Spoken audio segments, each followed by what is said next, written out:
Hello again. We have Matthias Jensen with us. I see Justin and Mike already have their hands raised. So let's go with Justin first, then Mike can follow on afterwards.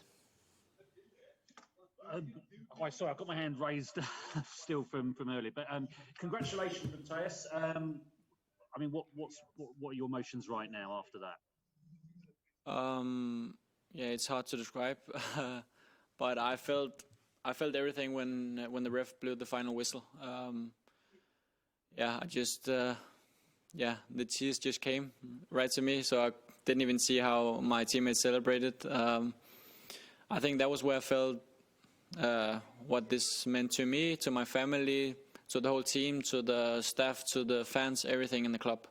We worked so hard for this, especially after last season, how that ended, and then after only 10 days of holidays and straight into a new season with a lot of games in a month less than a usual season. So yeah, it's I think this was worth the loss last year to come back and win with the fans. What do you think's been the difference this season to last season? I think we started a bit better. I think last season there was a lot of new players, and it took us a couple of months to get going. This year we started a bit better, and we were unbeaten for 21 games during the season.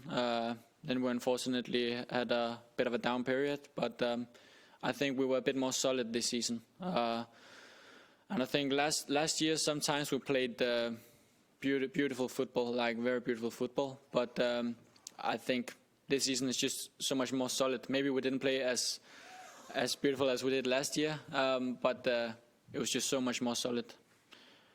I mean, constantly every season, Brentford have had to lose players and then sort of recycle, reinvent themselves.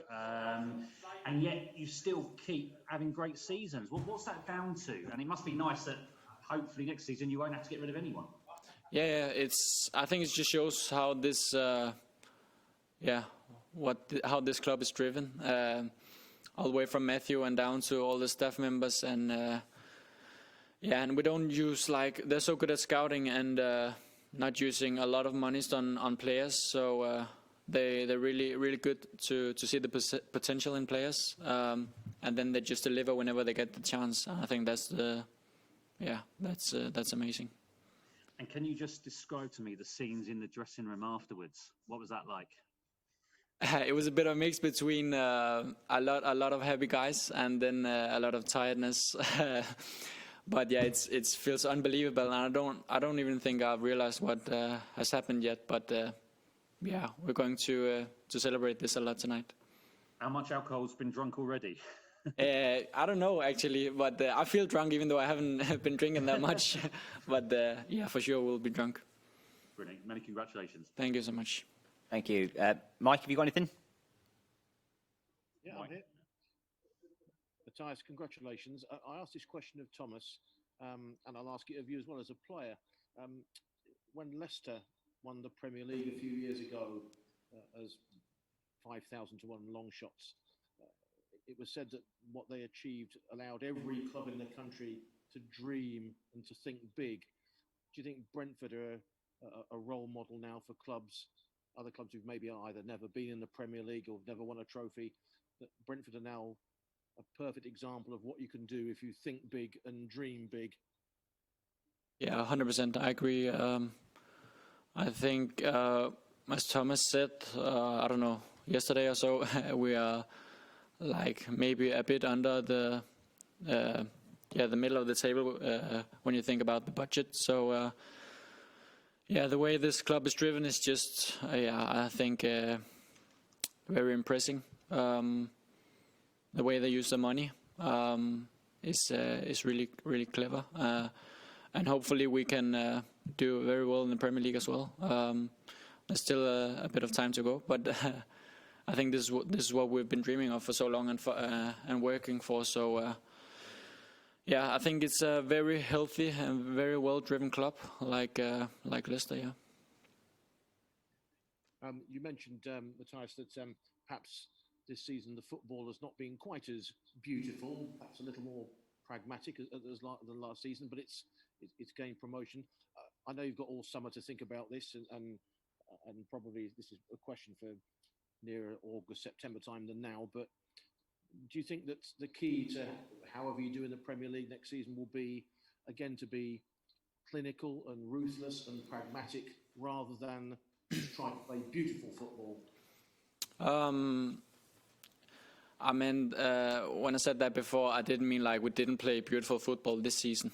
I just think that when it really clicked last season, it was, I think it was something special. But as I just said before, I think this has been so much more solid, and the togetherness we have in the group and the will to fight for each other is just, yeah, it's unbelievable. And I know Thomas says it a lot when he's doing talking to you guys, but it's really how it is. And I think you can see it on the pitch again today, how much people are running and fighting and not giving up. So yeah, I'm so happy right now. Do you fear the Premier League at all, or do you relish it? This is a fantastic opportunity for the players and for Thomas to show what Brentford are about. It's a showcase to show what you can do, isn't it? Not to worry about ground again. No, I don't worry about it, and I don't fear anything. Of course, I know it's a different level. It's the biggest league in the world, and probably a lot of the best teams in the world. So, of course, I know it's going to be different. But as I said before, this club is capable of, yeah, I think taking the next step right now. We'll see how it goes, but yeah, I'm quite comfortable. And of course, we're not favorites to make it to the top 4 or anything, but I think we can do it very well, like Leeds did this season. I know they're playing different kind of football, but I think the way they played in the Championship and the way we play in the Championship just shows that we're capable of taking the next step. Brilliant. Thank you very much. Congratulations. Thank you. Right, no more hands? We'll call it there then. Thank you very much. Enjoy your evening, gentlemen. Thank you. And I'm going to enjoy mine. Well done, Chris. Have a pint, mate. Everyone's who's on the call, can you just make sure that that's embargoed for Sunday 10:30? Thank you. Sure.